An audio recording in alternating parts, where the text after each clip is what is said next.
show. I'm the host, Steve Zeltzer. Tonight we're going to be looking at the history of the California Nurses Association, how they organize among nurses and in the hospitals, and a struggle that has broken out in the labor movement between them and the SEIU. So joining us today is Jan Rodolfo. Welcome to the show, Jan. Thanks for having me, Steve. And you're the secretary of the National Nurses Organizing Committee. That's correct. Okay, welcome.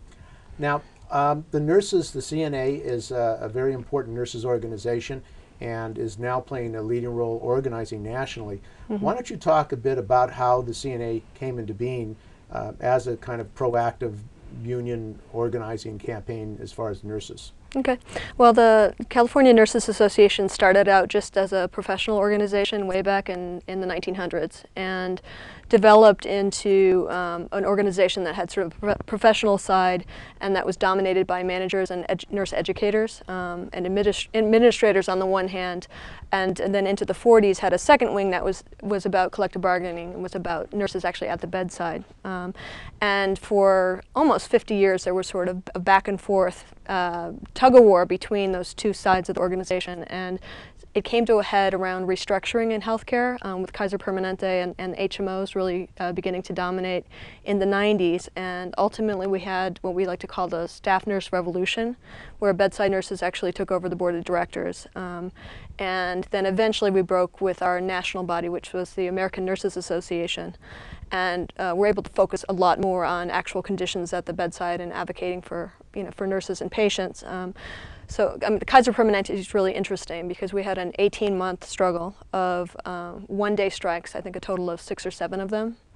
And the American Nurses Association and part of the CNA that was management-oriented was actually in favor of restructuring, and that's what the strike was about. And so we had both sides of the organization sort of lined up against each other in some ways there.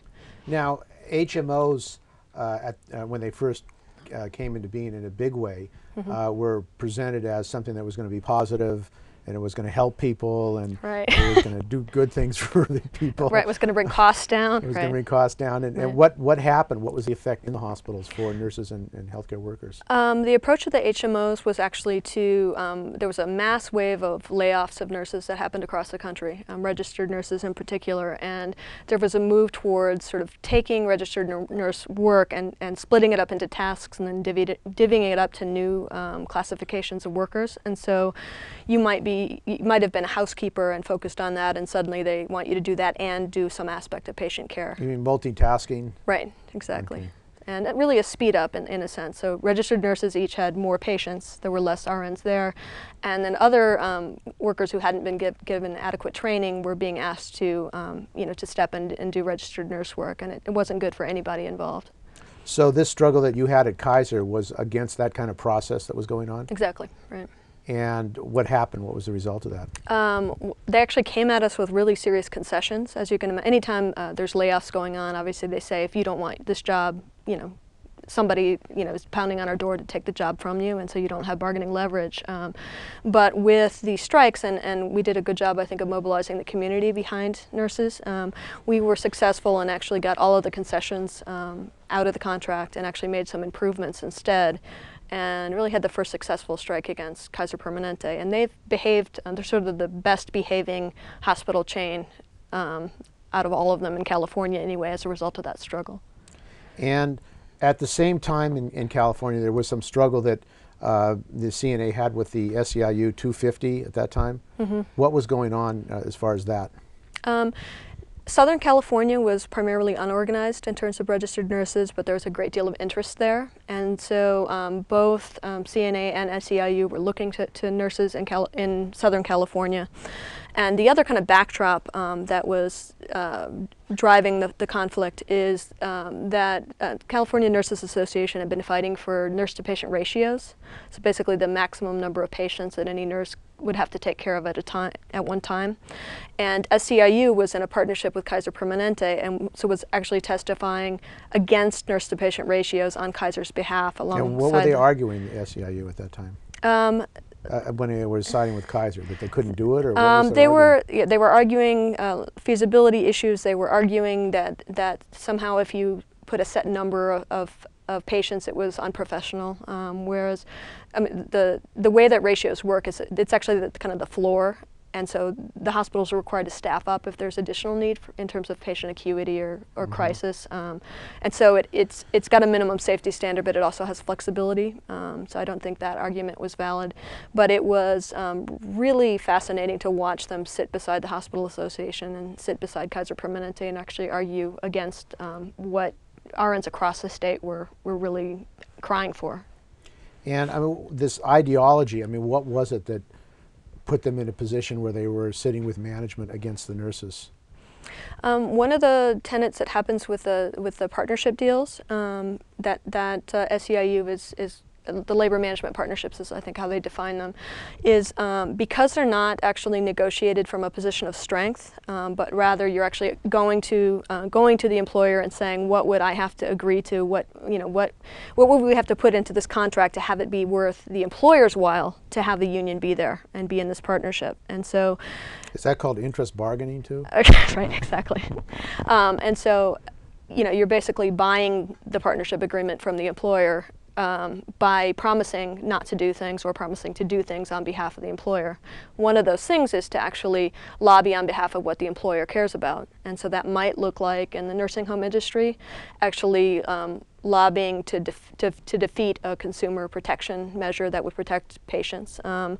With Kaiser Permanente, it meant fighting against CNA strike. It meant actually, in the case of the ratios, getting up there and arguing on behalf of Kaiser on that. And it unfortunately puts kind of a progressive union face on what is clearly a kind of profit-driven management objective. And that's what's driving medicine and medical care in the United States today. Exactly, right. Now, this issue of your struggle to get patient ratios, you were successful. How were you successful in the legislature doing that? It actually took us almost 15 years to completely from start to finish, and we find we're still defending them now. But basically, we moved it through the legislature multiple times. Didn't get out of committee the first time, and then we worked to put pressure on our allies in the legislature and or to elect other legislators than those that had been voting against us, and ultimately had enough votes. Got it onto Gray Davis's desk, but it wasn't a foregone conclusion at that point that he would even sign it, though we did consider him sort of an ally. And so we did large demonstrations and to pressure him to sign it. Exactly. He didn't want to sign it. No, he didn't want to sign it because not? The hospital industry was so wholesale opposed to it, and because SEIU was out actually arguing against it. I'm sure he was tempted to side with one union over another, while simultaneously siding with the Hospital Association. So you were successful, though, in forcing him to sign it. Right. So then we got him to sign it, but then he turfed it to the Department of Health Services to actually set up the actual ratio numbers, what's safe, and then there was a long delay in implementation, so we had to get back out in the streets again to demand that they be implemented right away. And eventually it was vetoed by the governor, or he put an emergency That was, yeah, and then Governor Schwartzenegger, almost immediately after taking office, in, I believe, January of '05, there was supposed to be another improvement in the ratios that would go into effect for the medical surgical units, which are the bulk of the units in the hospital. And Schwarzenegger enacted an emergency measure that blocked that improvement, and started a long war between us and the governor. So what brought about a situation where the nurses really led the rest of the labor movement in saying, we're not going to go along with the governor, we're going to fight Governor Schwarzenegger, who at that time was very popular, and you made a political decision that you're not going to accept it and you're going to force the issue. What brought that about? I think the difference there was, we were clearly being told by political advisors and by the leadership of other unions that the best we could do was sit in a back room with him and minimize the damage. We should come to some kind of agreement with the governor. Yeah, and probably sell out some other group in the process, right? Don't go after nurses, go after teachers instead, or something like that. But our board of directors is all rank and file nurses who still work at the bedside. It's a requirement of actually being on the board of directors or being an officer. And so those sorts of cynical, quote-unquote, pragmatic concepts don't really fly with our board of directors. And we didn't see why we couldn't take him on, because, you know, politicians do what you force them to do. You know, even if you've helped them get into office, or if they're a foe to begin with, it doesn't matter. They actually do what it is that they're forced to do, and so you can't surrender in advance. So you started with the view that we have the power and we're going to go after them and use our power. Right. To force them to do what is necessary for the nurses and healthcare in California. Right, and then he sort of expanded the attack to include teachers and state employees and firemen and the widows, pensions, right, widows and orphans of policemen, you know, killed in the line of duty. And I mean, it was like he was going after any group, you know, any of the heroic professions he decided to go after. And so we kept on doing these demonstrations and really sort of following him everywhere that he went publicly. And we found that the rank and file members of all those other unions started to show up in force. And ultimately the rank and file, I think, convinced the leadership of those unions what was possible. In other words, the CNA led the way in saying you can fight back and this is how you do it. Right, exactly. You So took look, the we've had these initiative. demonstrations and we're still alive to talk about it. Somebody else, you know, come out and try it with us. And it was encouraging to trade unions to see that somebody's fighting back. Exactly. They're not right. going along with Schwarzenegger, and they're ready to stay and fight. Right. So now he eventually, what happened with it? He backed off right after the special election with the ballot measures. And we had that successful, larger coalition, not just CNA, but the whole labor movement together really pulled together to defeat all of Schwarzenegger's ballot measures. And shortly after that, he backed off of the attack on nurses. Now, I mean, one of the issues that came up is that his public threat to kick the butt of the nurses. Yes. Is that what happens? Is that a reality, the sexism against women, mostly women workers in the healthcare industry? Oh, absolutely. I think that administrators treat nurses like, because we're primarily a female profession, as if we shouldn't have a voice in our own workplace. They're liable to say things like "good girl," you know, it's really atrocious how that plays out. I think it's in play too with what's going on with SEIU. When an employer sits down with SEIU to negotiate on how to buy the nurses, and, you know, to actually move them as a group into SEIU, I don't know that you'd be doing that with a male-dominated profession. Now, you decided that the work that you were doing here should be expanded nationally. Right. And when did you make that decision? I believe that was 2004, and it started, and we've been getting phone calls from across the country for a long time. People were excited about what you were doing here. Right. I think the about it. Schwarzenegger campaign in particular sort of shed a national light on what we were doing. And so the interest really, built up nationally. But there was an Illinois Nurses Association bargaining unit in Cook County, Illinois, which is a really key bargaining unit because it's one of the last, other than New York, kind of fully intact public health safety net type that hasn't systems. been privatized and destroyed. Exactly, though they're trying. Yeah, I'm sure. And so they approached us and said that they didn't feel like they were being backed up by the INA and felt like they were really under attack from the county and from the city, and they needed to stand up, and they needed a union that would stand up with them. And so we made a decision in the board and ultimately in our convention as well to expand nationally, and that was the first place we looked to. And what happened there? We won that campaign, and so that's about 1,800 nurses that became part of CNA and the new National Nurses Organizing Committee, which is the national wing. So this national campaign really came out of a real struggle, right, to defend nurses in other places.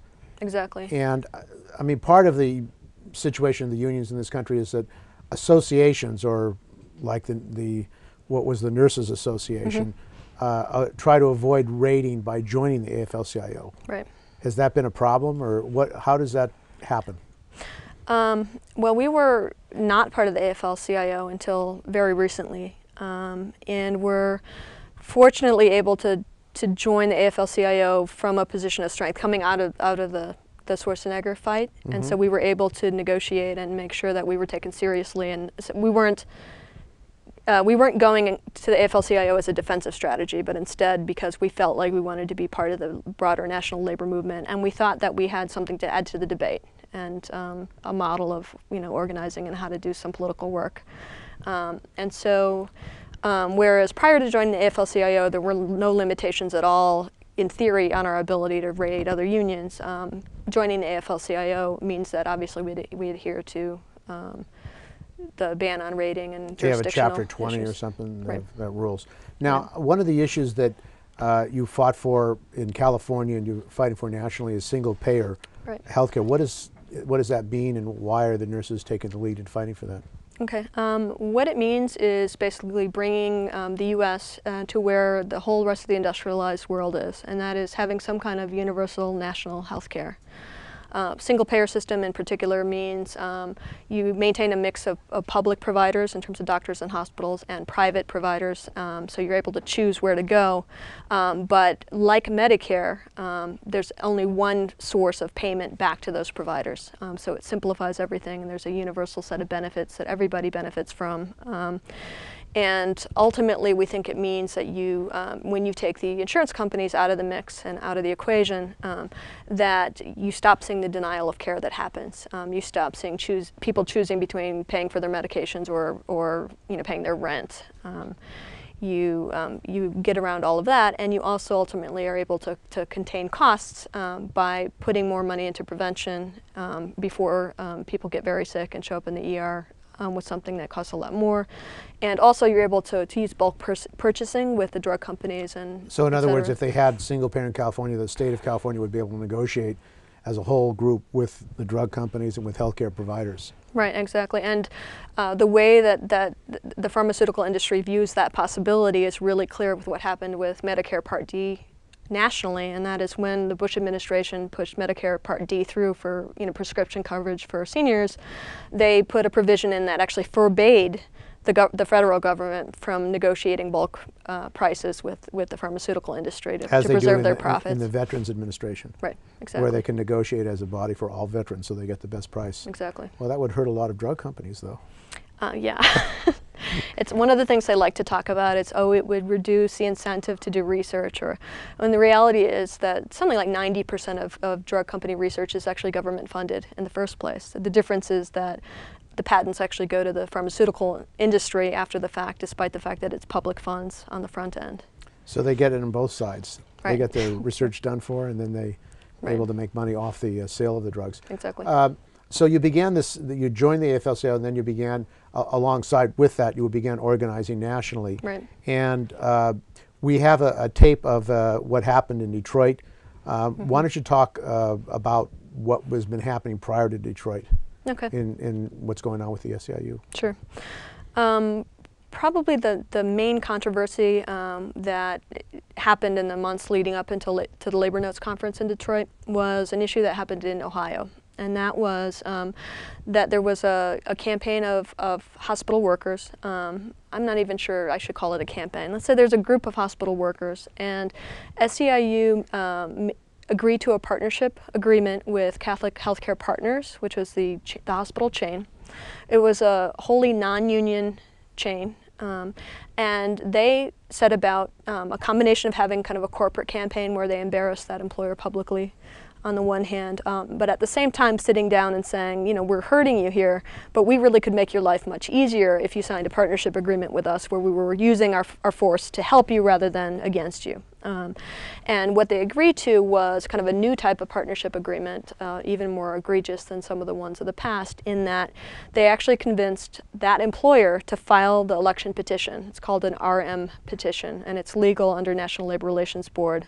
And what's unique about it is, in a normal campaign to file for an election, you have to have 30% of the bargaining unit signed up on cards. I think everybody's familiar with that. And so there's a requirement that you have a showing of interest. In an RM petition, the employer files a petition and there's no requirement for a showing of interest, because it was initially, the NLRB, it sort of sits there as a management protection provision. It allows management to call the question if they feel that the union doesn't have majority status and So they negotiate a deal with the union in this case. Right.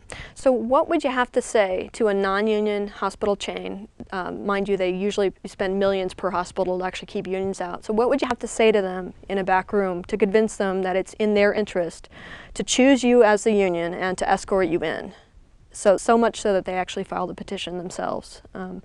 And I mean, we don't actually know all of the provisions of that agreement other than the way that the election was to proceed, but the NLRB agreed to set up those elections within 2 weeks of when the petition was filed. There was no mechanism for other unions to intervene, and when we sent a couple of people on the ground in Ohio just to kind of see, was there a real campaign there, or was this all top-down sort of approach, we found that nurses and employees didn't even know that the election was happening.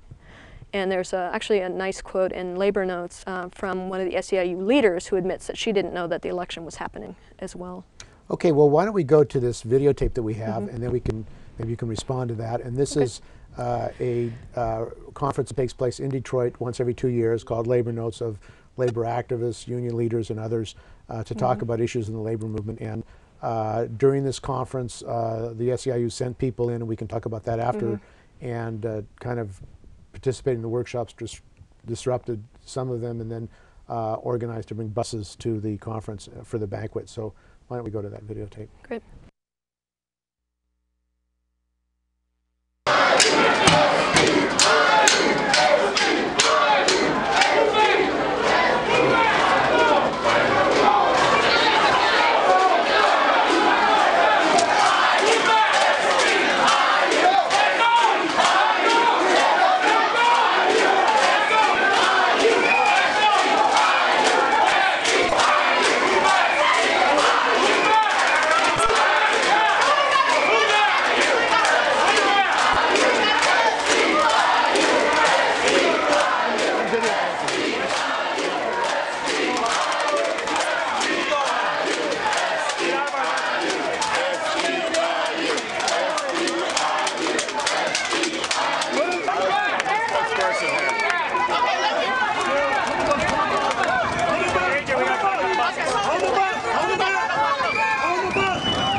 I'm Susan Horne. I'm Jim West. I'm one of the organizers of the conference.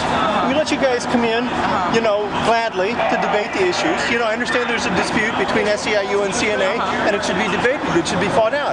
But, you know, then you bring 3 busloads of people, and you try to force your way through the doors. Diane Feely, who's a worker at American Axle, you know, and she's 60-some years old. She's got blood running down her cheek because your people tried to physically force their way in. Is that any way to act in the labor movement? It's not my people. Oh, no, well, then who are these people? I wish that I were a member of the SEIU, but I was denied my right to vote for the SEIU union at my hospital, and I was denied by the California Nurses Association. Yeah, but this conference is of trade unions from different places. I mean, why are you picking this conference? Because of Roseanne DeMauro. Because Roseanne DeMauro, at this conference, they were going to give her, they were going to honor her, and she's a union buster. So we have a conference of people in unions, and they are going to honor a union buster. She busted my right to vote. I am not a union member. I want to be a union member. I have fought for 3 years to be a member of a union. Well, the CNA argued that this was a rigged vote. It was not a rigged vote. That there was only the SEIU on the ballot. They were nowhere to be found. They sent out cards. Are you a nurse? I am a nurse. I'm a registered nurse. Which hospital? I work at Mercy Mount Area Hospital, Catholic Health Partners in Cincinnati, Ohio. I came to Michigan because I want justice. And I want to let Roseanne DeMauro know that I am fed up with her union busting tactic. They came to my hospital 1 week before I was supposed to vote for a union, and all my fellow employees, from the nurses all the way, all the units, everyone was going to get the right to vote. And this was an agreement that we fought for 3 years. The workers fought for this agreement for 3 years, and the California Nurses Association came to Cincinnati, Ohio, came to Ohio, and they busted our right to vote. They denied me my right to vote. So I am a little upset about that, because now I don't know how long it's going to be before I'm going to have the chance to negotiate a fair agreement. Do the workers want a union? Yes, the workers want a union. Why don't they just form a union? That's what we're trying to do. No, why do you have to go through the legal procedure? Because our hospital, the president of our hospital, Tom Urban, said that we were going to get a union over his dead body. So we had to fight and fight to get our union. We fought them in the courts. We talked to all the priests and the nuns. The nuns own the hospitals. We had to talk to them. I have been working on this for 3 years, fighting for this union. We have been fighting for a union, but we were denied our right. You know, when the first time that we came and tried to organize, they were pulling people off the floor, pulling them into special rooms, showing them videos of why we don't want the union, and we do want a union, but they were trying to tear up, you know, they were trying to just not give us the right to organize. And so the SEIU fought with us, the employees. Did the CNA try to recruit you? No, no. And if they have not tried to recruit me, then they are really, I mean, how could they miss me? I've been publicized, I'm very vocal. I've been trying to push for this union for a long time. I am no secret in Cincinnati, that's for sure. I have been out there. So if they truly wanted to form a union in Cincinnati, Ohio, at Catholic Health Partners, they definitely would have contacted me. Did they contact any of the nurses? No, they send out cards. No one returned any cards. We did not return their cards. We don't know who they are. We don't even know. They don't even want to unionize us. All they want to do is they want to bust SEIU. Why is that? Fight. I don't know. There's stuff that's going on out in California, but you know what? California is California, Ohio is Ohio. And the nurses in Ohio, we want to unionize under SEIU. The reason that we choose SEIU over the California Nurses Association is because we want the entire hospital to have the right to vote for a union, not just nurses. You know, we don't want an elitist nurses union. And so there was a lawsuit over this, and Catholic Health Partners lost the lawsuit. And but SEIU, they were the ones that supported us in this lawsuit. And there was a lot of lawsuits. They had to sue over numerous things. And after they kept on losing and losing and losing, finally they were willing to negotiate. So there was no backroom deal. This was a front room deal. This was a grassroots fighting. We fought to get our right to vote. So this was really underhanded in your opinion? Oh, it was totally underhanded. I mean, I've been working for 3 years. I've spoke at church on Labor Day weekend to a Catholic congregation. I wrote letters to sisters who own the hospital. I spoke to priests. I supported campaigns, political campaigns, you know, because I am a union, I want to become a union member. I'm not a union member, unfortunately, but I was denied my right to become a union member by the California Nurses Association. And I really hold Roseanne DeMauro responsible for this because she's in charge. She's the one who chose to have these underhanded tactics at my hospital. What happened in the workshop today? I wasn't there. In the workshop? Yeah. Well, I just talked about my struggle, our struggle at the hospital, you know, because I've been, you know, when you work on something so long and then you're so close, like we were 1 week away. The agreement was between the SEIU and the Catholic Health Partners was to allow us to have 2 weeks to talk about the issues, to decide whether we wanted to unionize or not, so that we wouldn't disrupt patient care. And it was wonderful. We had 1 week of heaven. Like I mean, we were talking and debating in the hospital. No management was involved and no union personnel were involved. It was terrific. And then the weekend before, we were going to vote on Friday the 14th, the weekend before, California Nurses Association came to my hospital and they passed out flyers, they disturbed our work. I had to debate them while I was at work. I'm at work trying to take care of patients and they're in my hospital. They're calling us on our work telephones. They came and they snuck into the hospitals acting like they were pizza delivery. They delivered pizza. And, but then what they did is they mailed out these flyers. This is what did us in. They mailed out these flyers and they're full of lies. This flyer is full of lies. They brought these to the hospital, but they mailed them to all of our employees, all of my fellow sisters and brothers who want to vote for a union. And so this is the thing that did us in right here, because this gave enough doubt. And it's all lies. It gave enough doubt, so people are wondering, well, gosh, do we really want to join a union? Or, you know, these unions, what is the deal with them? They're fighting each other. There's backroom deals. There was no backroom deal. The deal was that SEIU fought. They fought Catholic Health Partners, tooth and nail, on my behalf. On my behalf. They did this for me, and they are supporting me today. All these sisters and brothers are here because of me. because I was denied my right to vote and all of my fellow employees at Catholic So you feel there's a betrayal? Oh, I've been totally betrayed by the California Nurses Association. They have there's not going to be any room for them in Ohio whatsoever. If they think that this is the way to win union support of workers for their union, they have got it wrong. They have it all wrong. And here we were, on the brink of 8,000 people having the right to vote. That is like unheard of. These unions lately, they don't hardly ever get the right to vote. I mean, it's very difficult for them to win the right to vote. I mean, you can see down in Texas, there's hardly anything going on down there. Those poor nurses are still not unionized, and they're fighting and fighting and fighting. And here we are. We were 1 week away. 1 week away, and Roseanne, whatever her name is Roseanne Damaro. She and the CNA, they came to my hospital in Cincinnati, Ohio, and they denied us our right to vote after all of our hard work to join a union.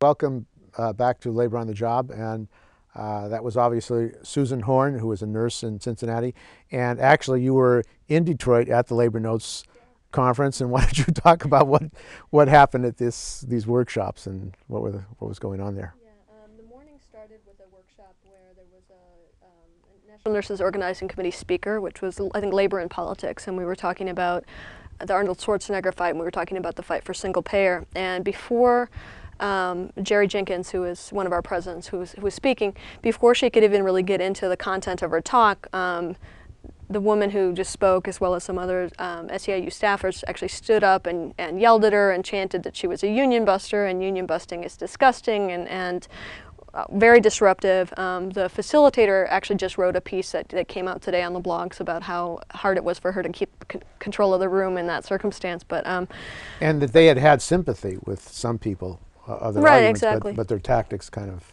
Exactly, and that were actually I think overall, I mean, the room was really interested in hearing the debate and actually really talking about the issues. And SEIU's approach and sort of heckling wasn't a way to actually have that sort of debate and discourse. But we did our best to respond to what they were saying, but to kind of try to stay focused on what the actual content of the discussion was, and try to ignore it as much as we could. Well, on the issue of single payer, I mean, getting on that issue, right. In California, although many unions say that they're in favor of single payer, there was an effort to work with Schwarzenegger. What was that all about, that deal with Schwarzenegger? And Andy Stern came here and he apparently ignored even the SEIU people in California, the state council, right. and tried to work out a deal with Schwarzenegger. Yeah, there was a kind of collaboration between Fabian Nunez, who's the Speaker of the House, and the Democratic leadership, and Governor Schwarzenegger, and then a number of large employers, and they backed a bill that ultimately was called ABX11. That was the Walmart plan? Yeah, it was. There were many problems with it, but probably the most obvious and offensive and problematic pieces of it was that it included an individual mandate that would require that individuals purchase health insurance. So it not only kept insurance companies kind of in the middle of healthcare, but it actually gave them a captive purchasing pool, while not actually limiting what they could charge for costs or what they could not deny in terms of care. So there was no real cost control on that bill right. by Schwarzenegger. Well, we don't believe that people are uninsured because they choose to be. We believe that people are uninsured because they can't afford to be insured, or because they're uninsurable due to past medical conditions, or because the plans that they could afford to buy, they couldn't actually afford to use in practice because they couldn't actually pay the deductibles to even get to the coverage. And what has been the result in Massachusetts, where they passed a similar kind of proposal? There were sort of estimates up front when the Massachusetts plan was being debated before it passed, of what it would cost for an individual or family to purchase health insurance, and there's something like 3 times as much now as what they initially said. And so they're faced with a situation where they're either going to have to substantially cut the benefits that people receive under the plans, or people are going to be forced to pay far more out of pocket than they can afford. So what you're seeing is individuals choosing to pay the penalties, the actual kind of criminal civil penalty part of it. You put a lien on your home? Yeah, and you get it. You take it out of your tax refund or something like that. Yeah, it has to do with taxes, but there's actually this great slide that Physicians for a National Health Plan has that looks at what it costs for to be a perpetrator of domestic abuse in Massachusetts, or child abuse or child labor violations, and all of those fines are actually less than what you get fined if you fail to purchase health insurance.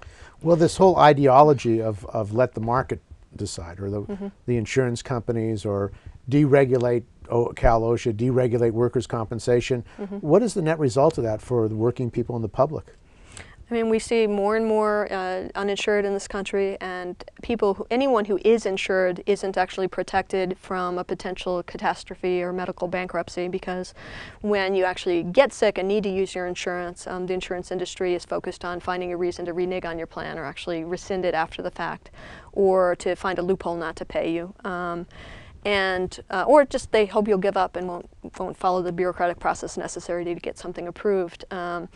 And I work with cancer patients, and one of the conversations that we have with every patient at some point during their course of cancer is this usually late night thing, and tears running down their face, and they say, I'm a burden on my family, and maybe my family would be better off if I wasn't here. And I mean, it's a real soul-searching thing that everybody goes through, but I don't believe that question comes up in other countries the way it does here, because that's about medical bills. That's about the cost of having a catastrophic illness, and the fact that you may have to sell your home because of it, or literally bankrupt your family.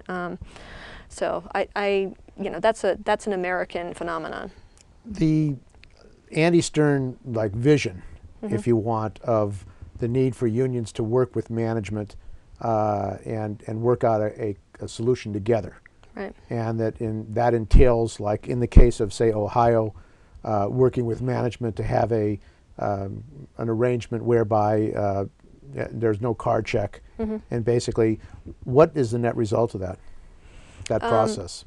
In your view? I think there's a bunch of results. In the case of an actual hospital, the net result is that hospital employees and nurses lose the right to actually advocate for patients publicly because of... That may have been part of the agreement in Ohio? Yeah, that's a common part of the SEIU agreements, is a clause that says that the union and its members will portray the employer as the best place to work and the employer as the best place to receive care.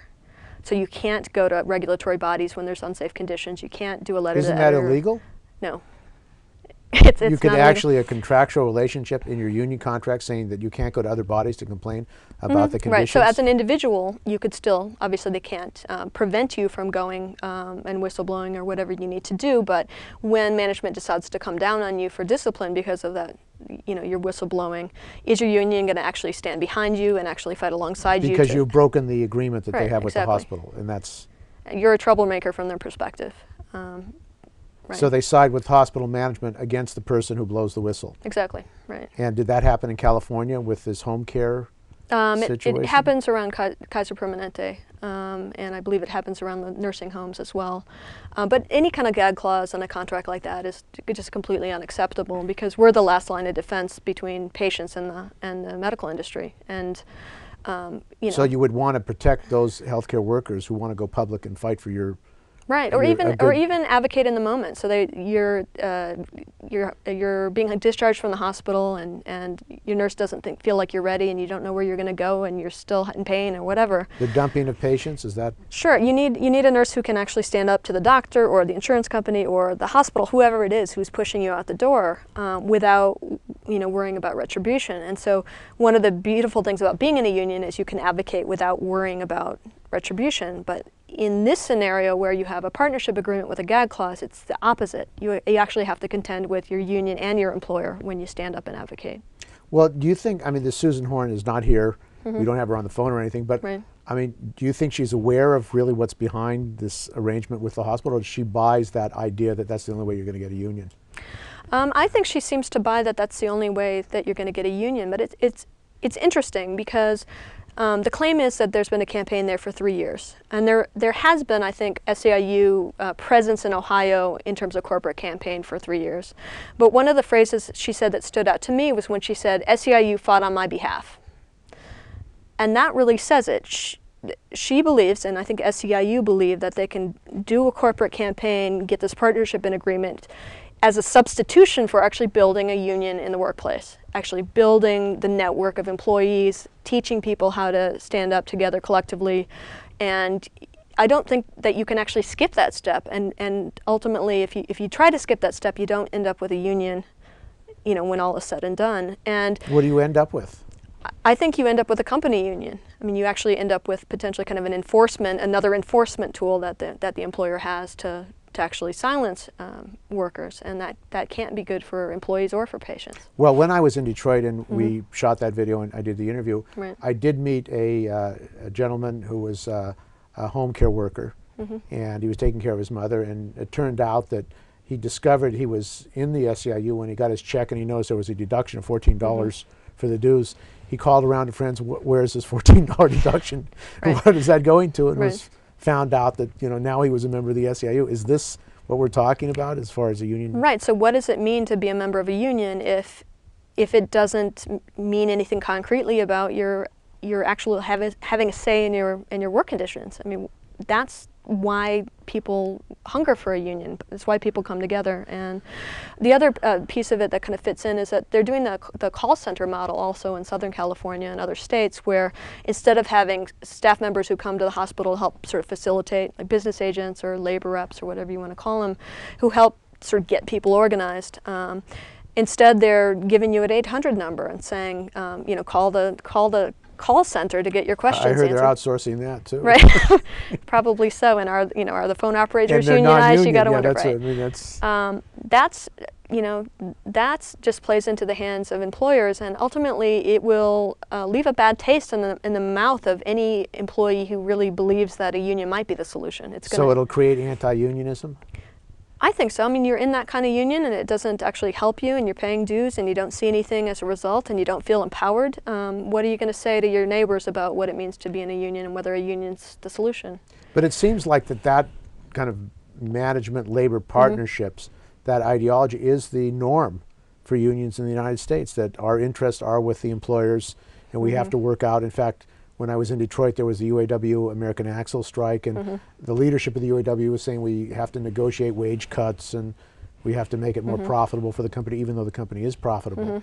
Is that a real problem in the labor movement? Oh, I think absolutely. This is a debate that has to happen in the labor movement, and ultimately we need to reject this concept of labor management partnerships. I think there are moments in time where you can have an organic relationship where, you know, with mutual goals. For example, if you're GM, probably it is in your business interest to actually support single payer, right? Ultimately, manufacturing is getting you know, beaten in this country by the rising cost of healthcare. It's the #1 issue in negotiations nationally, #1 cause of strikes, et cetera.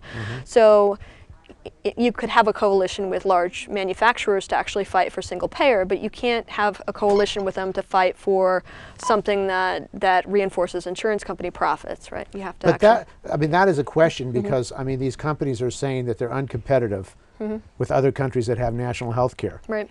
And some people have hoped in the labor movement that they're going to be foresighted and they're going to do the right thing. But the experience so far has been that despite that, they're not really interested in single payer or really national health care.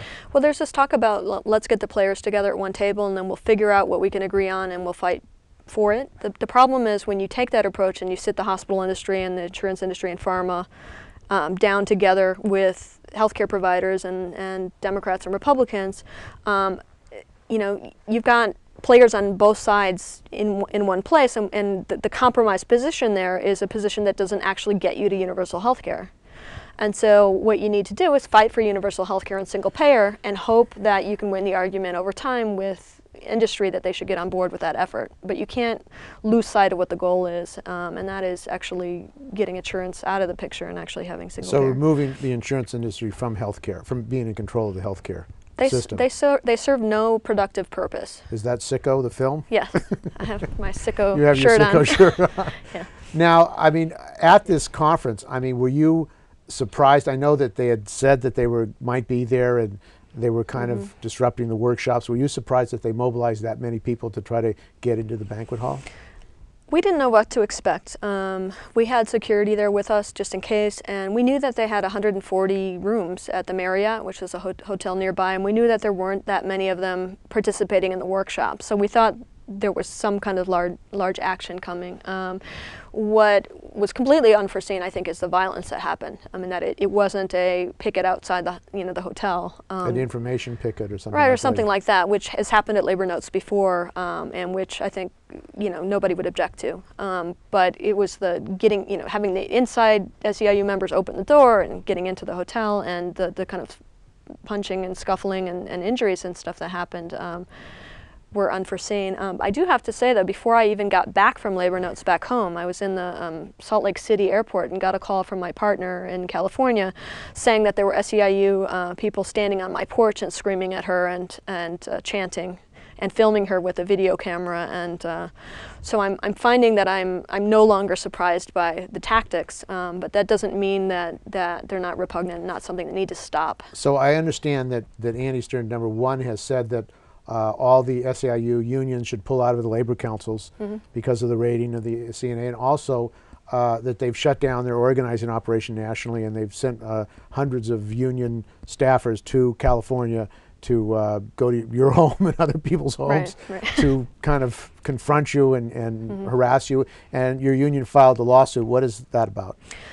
We actually had a temporary restraining order issued by a county judge, but it did include Andy Stern, all of his staff, and it protected all members of the board of directors and officers for CNA, and as well as our staff, because there was a real sense of threats and intimidation. When they left my porch, they said, "We know where you live, and we'll be back. This isn't done yet."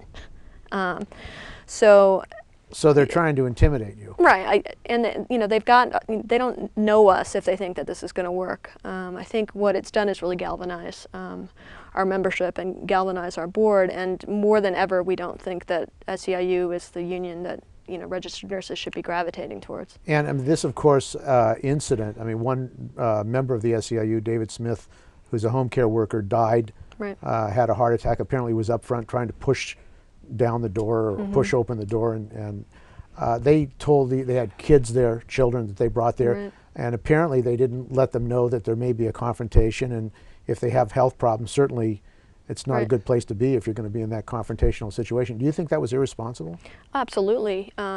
You don't gather members on a bus, tell them you're going to a demonstration, and then ultimately lead them into a violent altercation. I don't think there's any way people would have brought their children had they known what was actually going to happen at that action. I think that for the most part they had staff up front. They had, some of them apparently had bandanas pulled up over their face. I wasn't right there to actually see it, but that's my understanding from accounts.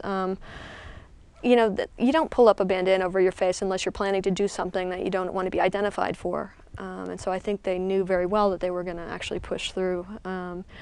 And what bothers me about the David Smith thing, other than just sorrow that it even happened, is at first that SEIU glossed over it and didn't really talk about it.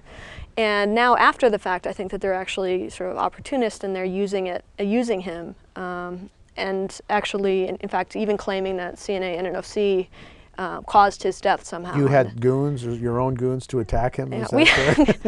That's what they're saying, and our staff actually weren't anywhere near even what was happening because they were evacuating us out of the building. So you left, when this incident began to take place, you went into vans and you left the premises, along with some cooks, I understand. Yeah, actually Union some of the cooks. wait staff wanted in the van too. Well, that was a very dangerous situation. If they got into the banquet hall. We were packed in like sardines in the banquet hall. I mean, with the tables and chairs were really close together. It would have, the problem with that kind of action is even if you don't plan for it to be violent, you create a situation where at least at a minimum, people getting trampled is pretty much inevitable, and you're not going to maintain control. So it was a very dangerous situation. Right. Well, what would bring Andy Stern and the SEIU to create or bring about that kind of situation, which could have led to many deaths and many injuries? I think that SEIU is in crisis. I think that that there is more and more pushback in SEIU of Andy Stern's top-down tactics. There's a lot of objection to all of the reorganizing that's gone on amongst the different locals and the kind of move away from a democratic union. I know there's an issue with UHW here on the West Coast challenging Andy Stern's practices. And they filed a suit for the right to free speech. Right. So I think that that this kind of desperate action is not an action that you take when you're feeling confident about your position. I think it's a sign of desperation. And ultimately what I think it did was actually expose Andy Stern for what he's really about. Well, what can working people do? This is the first time in many years, maybe since the 40s, that you have this open big confrontation. Now, there was one with the farm workers and the Teamsters, but since that time there hasn't been this physical confrontation. It's kind of a sign of the times, but also it seems like there's some important political issues that are behind what's going on. I think the tendency is to think, the union movement is based on solidarity, and it absolutely is. But you think, why can't we all get along? And there's so many unemployed workers out there, why can't we just each focus on our own, the problem is that to do that would duck the debate, and we're involved in a labor movement that's in decline, that's seriously in crisis, that gets smaller with each year that passes, and we have to actually, as a labor movement, come up with a solution for how to actually reverse that decline. And I think that the labor management partnership stuff has actually contributed to that decline, and it's time that we actually rebuild a shop floor type rank and file union movement that actually has the power to influence our own workplaces, but also to actually bring about political change as well. And until we do that, I think we're going to be a smaller group kind of infighting. But I think that this debate has to happen, and so people should look past the sort of initial discomfort and don't label it as an issue of a tit for tat or a turf war or a jurisdictional battle, but really look beyond that to the core issues that are being debated here. Well, there is in California a massive financial crisis. The governor has proposed 10% budget cuts, laying off public workers, laying off, University of California having budget cuts, state workers. All these public workers in California, there are 1.5 million. It seems like just these public workers coming together and acting collectively, you could have a fight back, but it doesn't seem to be happening. There is May Day, but what is it going to take to get the unions really to start mobilizing and collectively coming together? I think that one of the dynamics in place here is that people are looking to the political process as a solution to the problem, as opposed to sort of the politicians aren't going to solve our problems.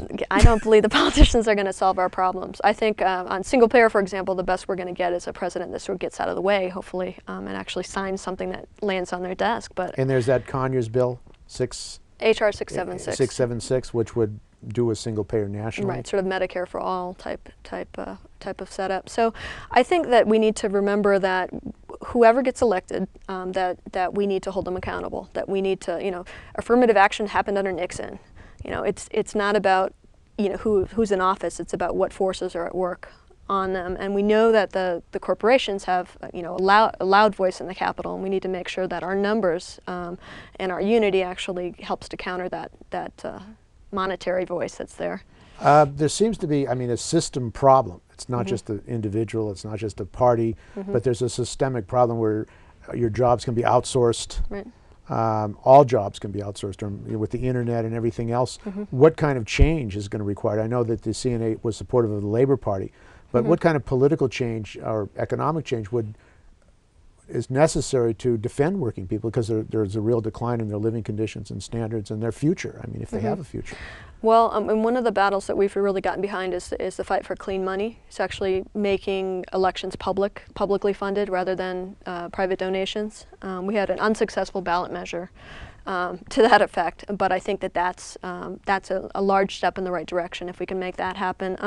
But when did the NLRA actually go into effect? It went into effect because the ruling class and the corporate elite believed that it was better to give the working class the NLRA and give them union organizing rights than it was to face the total upheaval that was going to happen as a result. There were occupation. There was a general strike in San Francisco. And so it was in their minds it was a good business decision, right? Because it at least preserved their private property and you know, their basic way that the political system was set up. I think we need to, obviously there's many steps between here and there, but we need to you know, be willing to get out on the streets when somebody like Schwarzenegger actually takes on you know, the public schools or the, you know, secondary education. Absolutely. Well, this history of the labor movement, we're talking about, history of the American working class, seems to be lost, though. Right. I mean, the education, when I was talking with that nurse, in fact, later, she was saying that Ohio is different from California. And we do these things differently. And I brought up the fact that the Akron strikes and the rubber workers, I mean, it has a very militant history of workers organizing. But that seems to be lost, really, in what's going on for the SEIU in Ohio.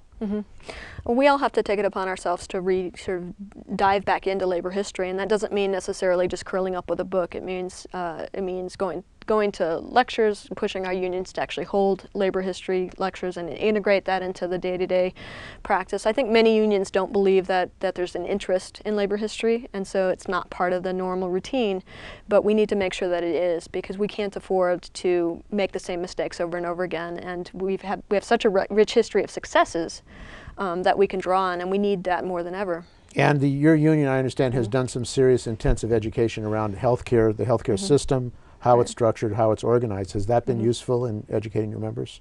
It's incredibly useful. I think what it means in practice is that when a nurse opens their Sunday paper with their coffee and they see, oh, look, there's this great new healthcare reform coming, they're actually able to critically look at it and pick it apart and figure out whether it's actually a step in the right direction or the wrong direction. I don't think they were there prior to the education, but I think it's about tying labor history and political education with concrete experience in the workplace, and nurses have lots of examples concretely of what's wrong with the healthcare system to draw on. Okay, well, I want to thank you very much, Jan, for coming in, and hopefully this discussion can continue. I think it's important not just for the CNA SEIU issue, but for all working people. So thanks for joining us tonight. Well, thanks for having me. Okay, thank you.